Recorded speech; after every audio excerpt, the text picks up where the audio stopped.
This is Commander Corner with Robert or Space Coast, and today we're doing good old Krenko Mob Boss. He's a 4-drop 3/3 goblin that has tap put X 1/1 red goblin creature tokens onto the battlefield, where X is the number of goblins you control. Now, we know a lot of goblins in Magic, and he happens to be one of my favorite.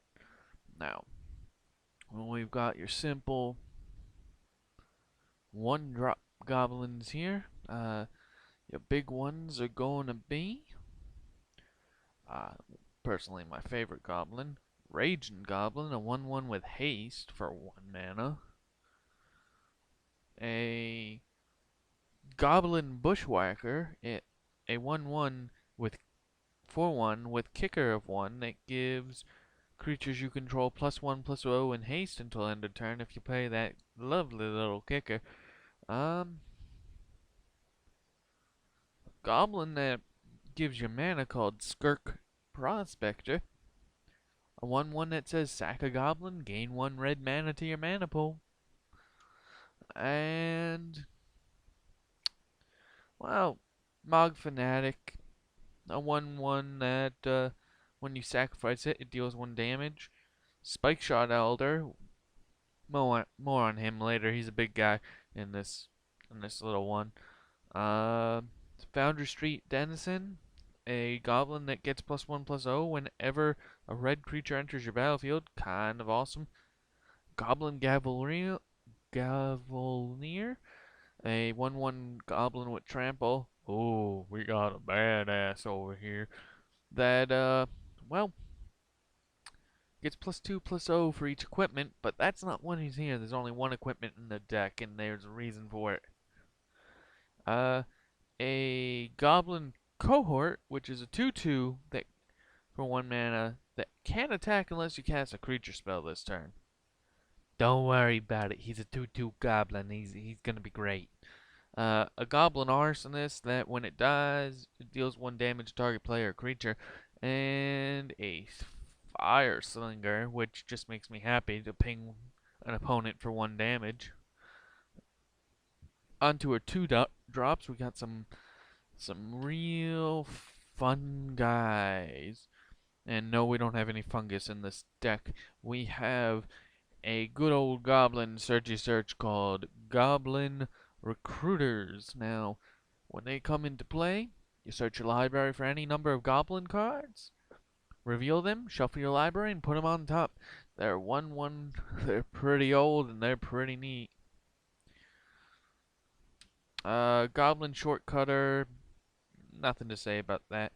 Subterranean Scout, nothing to really say about him.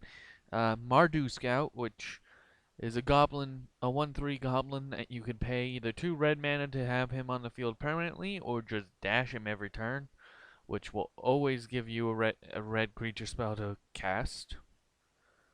A goblin with morph called Jeering Instigator that likes to steal things until end of turn. It's fine. It's an act of treason on a stick. Well, not on a stick when it flips up. Goblin Diplomat's probably one of my favorite cards. Now, you tap this, and each creature attacks this turn if able. We got a couple other just 2-drop goblins that don't really do anything, and since it's EDH, don't worry about it. We got one with Battle Cry. That's funny. Goblin War Driver, and look at him. Look at him. He goes, ah. Okay. Now on to our big boy in our 2-drop pile. Goblin Pile Driver. When this guy attacks, well, first off, it's got pro blue, so it's like, haha, you're gonna bounce me? Forget about it. But when he attacks, he gets +2/+0 for each other goblin attacking, like wham! Gonna pile drive you out of your life points. Bada bing, bada boom. He's going in the big pile for the later explanation. Now let's see, we get our 3-drop pile. Ooh. We got Unfortunately, no Goblin War Chief. Oh no, I got a Goblin Chieftain. He has haste, gives other creatures you control haste and +1/+1. Only other goblins though, but that's fine. He's going in the big boy pile for later. We have another good old goblin search. Goblin Matron comes into play. Search your library for a goblin card. If you do, reveal it and put it into your hand. Then of course shuffle. She's like, I'm mad. I want I want more goblins. Why are there no more goblins, man? Ba bing ba boom. We got an arms dealer, which is a hilarious goblin. He has pay 2 mana, sack him, deal 4, play 2 mana, sack a goblin, deal 4 damage to target creature. Maybe a 1/1, but 1/1s in this deck kinda don't stay 1/1s because, you know, goblins. We got a little old gutter snipe. Now, he's in here for, well, not very many spells, but some shenanigans that I like to pull. He's a 2/2 for 3. We've got Gem Palm Incinerator, which is a 3-drop goblin that you could pay 2, discard this card to draw a card, and when you cycle this guy, he deals X damage to target creature where X is numbered goblins in play. Yeah, it's in play. Holy balls. We got a Blister Stick Shaman. It's a 2/1 that when it ETBs, it deals 1 damage to something. Or someone. We've got the big boy, the good old king here, Goblin King. Now I know that says what, Lord? It says Lord. It does not say goblin, but that flavor and oracle text does treat it as a goblin. All goblins get +1/+1 in Mountain Walk. Now all you need is that beautiful little blood moon and make everyone sad because EDH, basic lands, what are those? We got another fun guy here, Pyre Wild Shaman. Now Pyre Wild Shaman has Blood Rush to give. You pay 2 mana, discard him, you give something +3/+1. Now, if one or more creatures deal combat damage to a player, you pay 3 to get him back to your hand. Oh, that's a pretty nifty little ability. Then we got Hellraiser Goblin here. And everything I control has haste. And every creature I control has to attack this. Every single combat on my turn. Then we have my good old baby boy here. Goblin Sharpshooter. Look at that adorable little dork. Now, personally, I would like Squee in this deck, or Squee Goblin the Bob in this deck, or even, oh, I don't know, Ib. Yeah, Ib would be fun on a bun. Now let's go to that 4-drop pile, which is not very big because there's only 2 4-drops in this deck. Well, goblin-wise, there's a couple more.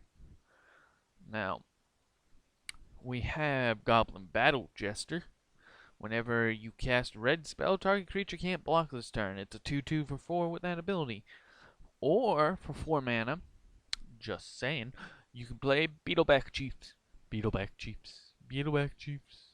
Now, when they ETB, you get 2 1/1 goblins. So you're paying 4 mana for 3 creatures. That's pretty good.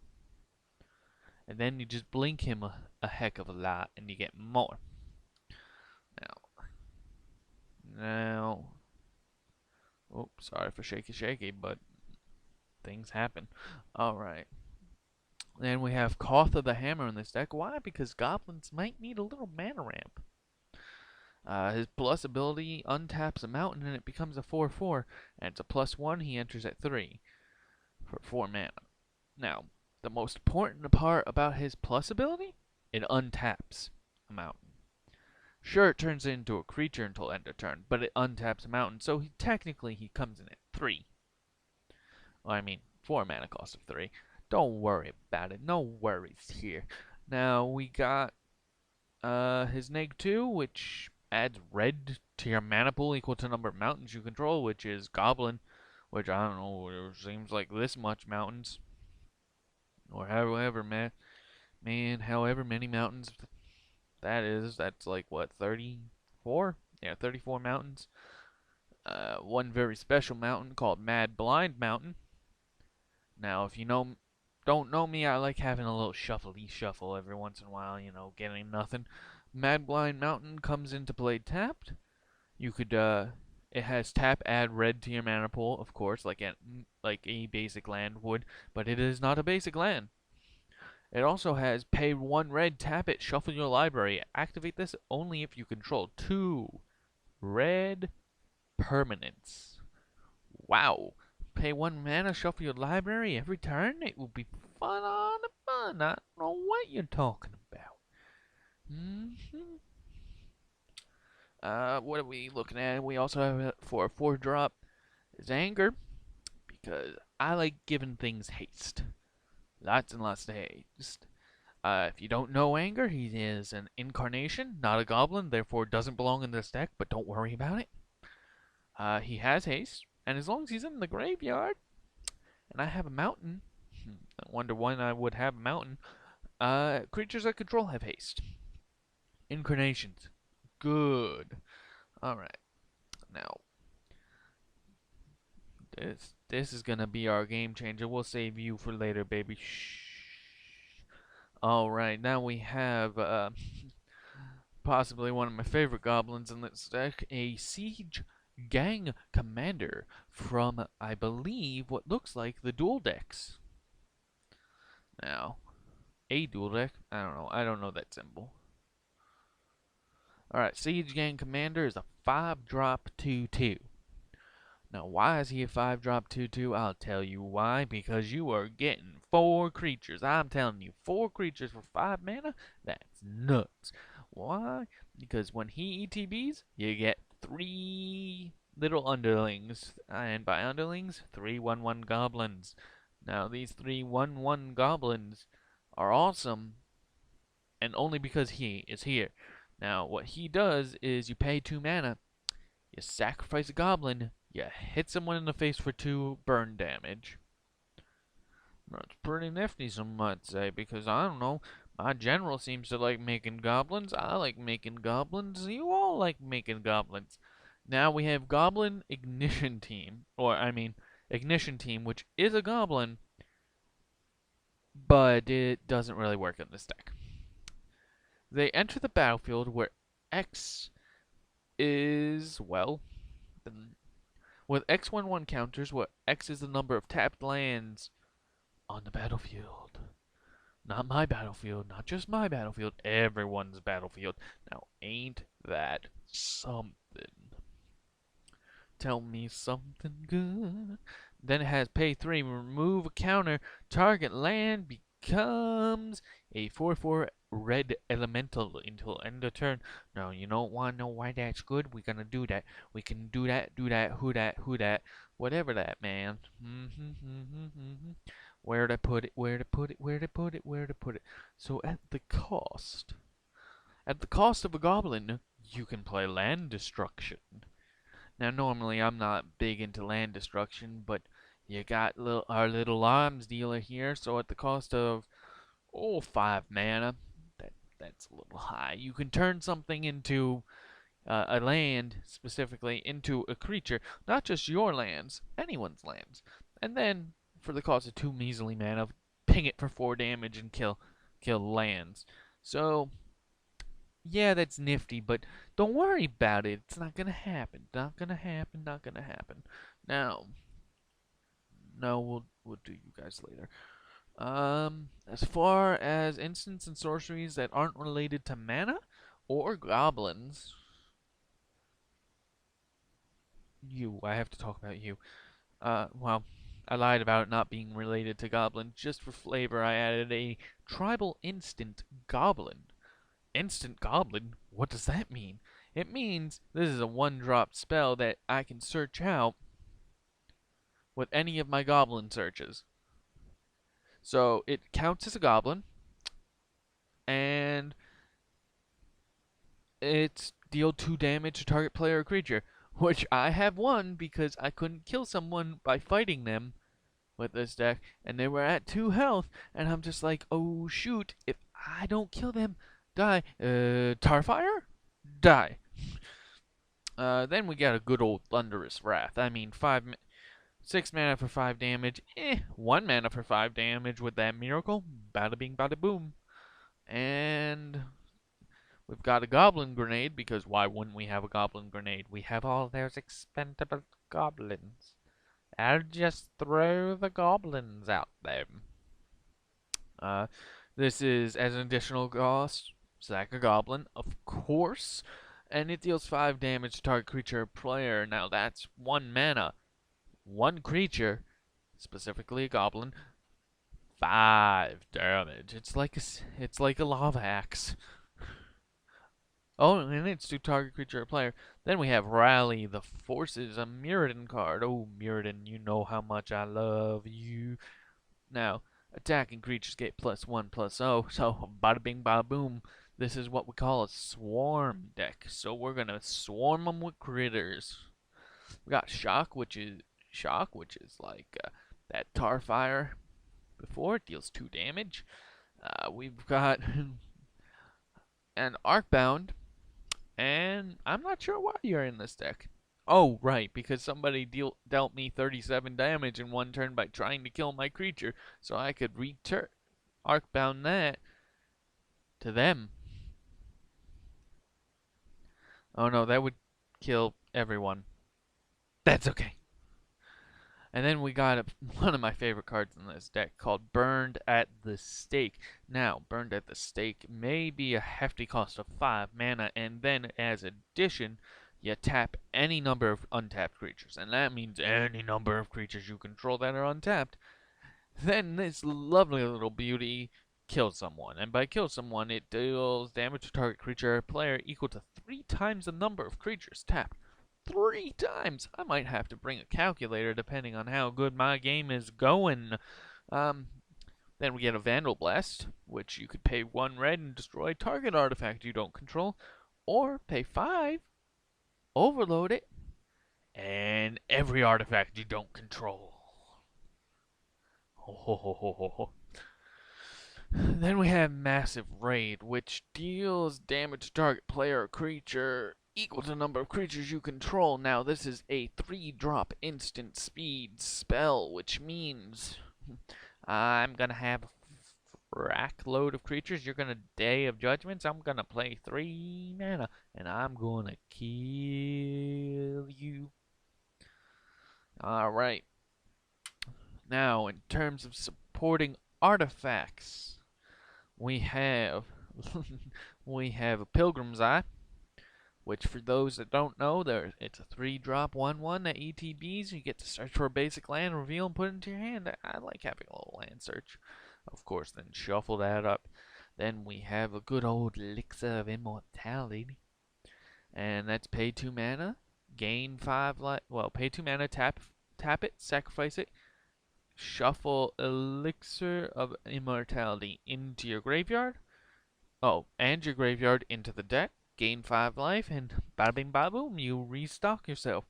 Then we have the good old Puppet Strings, which with Krenko means you pay 2 mana, you tap this, you pay 2 mana,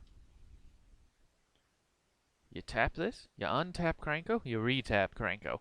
Now for the Prowling Joy, the only equipment in this deck is Illusionist Bracers. Now, Illusionist Bracers says, and I quote, whenever ability of equipped creature is active, if it isn't a mana ability, copy it. You may choose new targets. Equip 3.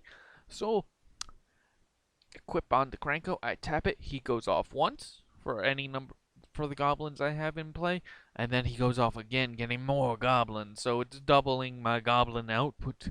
Now, then we have a good old Eldrazi monument, and why would we have an Eldrazi monument with goblins? I mean, having creatures you control get plus one, haste, and indestructible and flying. Sounds good to me. At the beginning of my upkeep, though, I have to sack a creature. If I don't, sack the monument. I mean, I guess we can do it that way. Alright, we're running up to 20 minutes. 20 minutes, we're running up. Ooh. And then we have a good old coat of arms. Now, this is a swarm deck, and you should have more creatures than anyone else on the battlefield. Not only that, they will all be goblins. And not only that, you'll have good old God of the Sacks, God of the Forge, Porphyros. Now, Porphyros is a dirty, dirty guard. You know why? You know why? Because with Krenko in play, every creature is a shock to your opponent's life. 2 damage to all the creatures, all the players that aren't you. But back to this lovely little coat of arms. Now, each creature gets +1/+1 for each other creature on the battlefield that shares at least one creature type. So, for example, if there is a two goblin warriors and a goblin shaman on the battlefield, they each get +2/+2 because goblins. Hallelujah, goblins. Alright, now on to your support spells, which will be shenanigans, actually. And I'm not talking about any kind of shenanigans other than Bogart shenanigans. Now, Bogart shenanigans is one of those strange Lorwyn spells that are also counts as a goblin. Go figure, it's a tribal. Tribal enchantment goblin. 3 mana. Whenever another goblin you control is put into the graveyard from play, you may ping a creature. Oh, no. You may ping a player for 1 damage. Now, ain't that nifty? Then we have a little bit something called Goblin Bombardment, which just says sacrifice a creature. Goblin Bombardment deals 1 damage to target creature or player. That must feed off well because you sack a goblin token, it technically hits the graveyard, you ping opponent for 1 off of Bogart shenanigans, and you ping him again with bombardment. Then we have my favorite, the Warstorm Surge. Now, most of you should know this card. Whenever a creature enters the battlefield under your control, it may deal damage equal to its power to target creature. I wonder how big my creature is. I don't know. I have a feeling it's going to be a coat of arms. And then I have 37 other goblins on the battlefield, so it's going to get +37/+37. So it's going to hit you in the face for 38. And then 2 from Porphyros, dealing an even 40. Yeah, that's going to hurt. Then we have a Fervor. You know why? Because having multiple options to give everything I have haste is the right way to play goblins. Now, the other support spells I would suggest is, well, actually, all up to you. Your deck, your way, I always say. Well, first, to start off, you know those little 1-drops that I don't particularly care about? Well, bing, Infernal Plunge. So you play a land, turn 1, you play a 1-drop creature, then turn 2, you play a land, you tap your 1 land, you sacrifice a creature, gain 3 mana to your mana pool. Now then you do after that, you go bada bing bada boom. I'm gonna take that 3 and Seething Song it to turn it into 5 mana. Holy hell, you just turned 2 have 6 mana all by yourself. Then you're gonna spend 2 to turn that into 7 mana using Desperate Ritual. Then, let's see if I remember this. You can either cast Krenko and then have 3 mana left over, your choice, or you're gonna play a little bit of a Krenko's Commandy. Now, Krenko's Command puts 2 1/1 goblins onto the battlefield. So that's 2 goblins. Then we're gonna have Dragon Folder. Yeah, we're gonna have Dragonfather to get another 2 goblins onto the battlefield. It's a Krenko's command by any other name would be just as sweet. Then we're gonna, well, doing the math, I still have 3 mana. I have 4 goblins on the battlefield. Then I'm gonna battle him. Not battle him as fight me, cowards, but battle him as in yum. Battle him adds red mana to your mana pool equal to number of creatures you control. So that's another additional 4, so giving me 5. And then, since that was how many spells that turn? Oh, I don't know. Let's count. Infernal Plunge, 1. Ritual, 2. Song, 3. Command and Fodder, 4, 5. And then Battle him, 6. And then Empty the Wardens, which is 4 mana, by the way, and it has something called Storm. Now that's insane. Now, it says put 2 1/1 goblins onto the battlefield. Storm. Repeat this for as many times as spells were cast this turn. So let me see. That's a 1, a 2, a 3, a 4, 5, 6. Holy Jesus, that's another 12 goblins. Giving you 14 goblins on turn 3. Holy hell. And you still have 1 mana left over, so you might, well, if you had anything left in your hand before that, you might as well play that little goblin arsonist. And, well, that was Krenko for the most part, for everything. No specialty lands except for that Madland Mountain and a Evolving Wilds. Wow, that was weird, and I am out of time. This was Space Coast, Coast to Coast. No, Space Coast, Cost. Space Cost, signing out, and welcome to Commander Corner. Hopefully I'll have new videos for you guys every week on Wednesday, maybe Thursday. Sometimes gonna be EDH videos like this one if this was too fast for you. We're gonna try again later, and let's battle. But it did. Wrong game. Oh, right. Well, see y'all on the Tumblrverse, people.